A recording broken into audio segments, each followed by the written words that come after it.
Assalamualaikum warahmatullahi wabarakatuh. Hai anak-anak hebat, bagaimana kabarnya? Apakah kalian suka bersepeda? Jika ya, kalian beruntung sekali. Bersepeda merupakan salah satu olahraga yang dapat membantu melancarkan peredaran darah.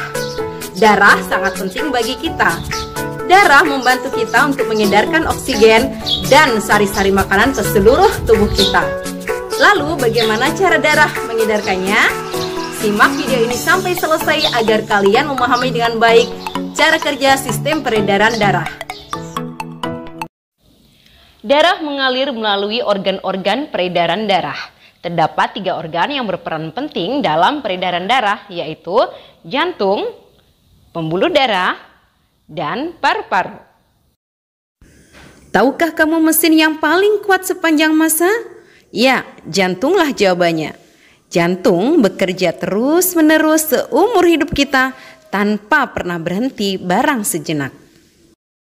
Jantung berfungsi memompa darah ke seluruh tubuh dengan cara berkontraksi dan berelaksasi secara bergantian, sehingga jantung berdenyut, mengembang, dan mengempis.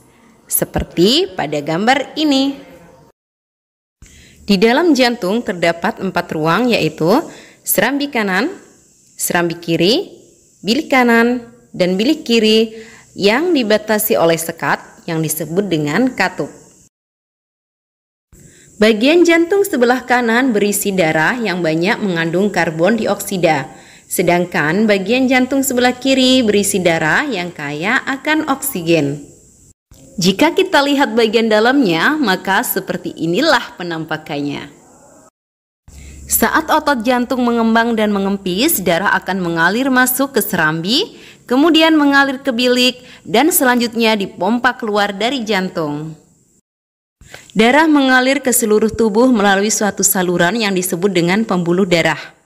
Pembuluh darah terdiri atas 2 jenis, yaitu pembuluh nadi yang disebut dengan arteri dan pembuluh balik yang disebut dengan vena.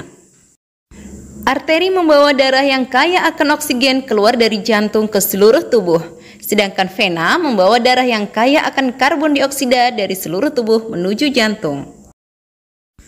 Arteri dan vena bercabang-cabang, dan ujung cabang terkecil disebut dengan pembuluh kapiler yang sangat halus, berdinding tipis, dan berpori.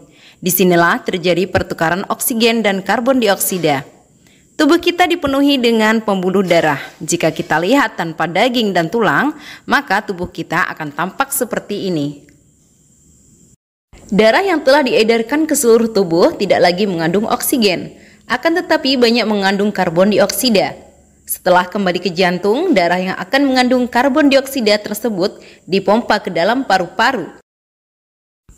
Paru-paru terdiri atas ribuan tabung bercabang. Tabung bercabang yang jumlahnya ribuan semakin ke ujung semakin mengecil. Pada ujung yang mengecil terdapat kantong udara yang disebut dengan alveolus. Alveolus memiliki jaringan halus kapiler.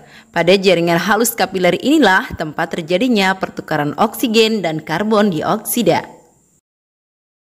Mengalirnya darah di dalam tubuh disebut sistem peredaran darah. Sistem peredaran darah dalam tubuh ada 2, yaitu peredaran darah kecil dan peredaran darah besar. Sistem peredaran darah kecil yaitu darah mengalir dari bilik kanan menuju paru-paru melalui arteri pulmonalis. Dalam paru-paru terjadi pertukaran darah yang banyak mengandung karbon dioksida dengan darah yang banyak mengandung oksigen. Darah yang banyak mengandung oksigen kembali ke jantung melalui vena pulmonalis menuju serambi kiri. Sistem peredaran darah besar yaitu darah yang banyak mengandung oksigen mengalir dari bilik kiri jantung ke seluruh tubuh. Selanjutnya terjadi pertukaran darah yang banyak mengandung oksigen dengan darah yang banyak mengandung karbon dioksida di seluruh tubuh. Darah yang banyak mengandung karbon dioksida kembali ke jantung melalui vena ke serambi kanan. Secara umum sistem peredaran darah pada hewan dibagi menjadi 2 bagian. Ada peredaran darah terbuka dan ada peredaran darah tertutup. Sistem peredaran darah terbuka adalah peredaran darah ke seluruh tubuh yang tidak selalu melewati pembuluh darah, tetapi langsung dialirkan ke dalam rongga tubuh.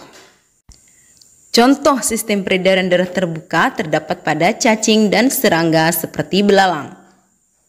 Sistem peredaran darah tertutup yaitu peredaran darah yang mengalir mulai dari jantung menuju ke wilayah pembuluh kapiler dan kembali lagi ke organ jantung hewan.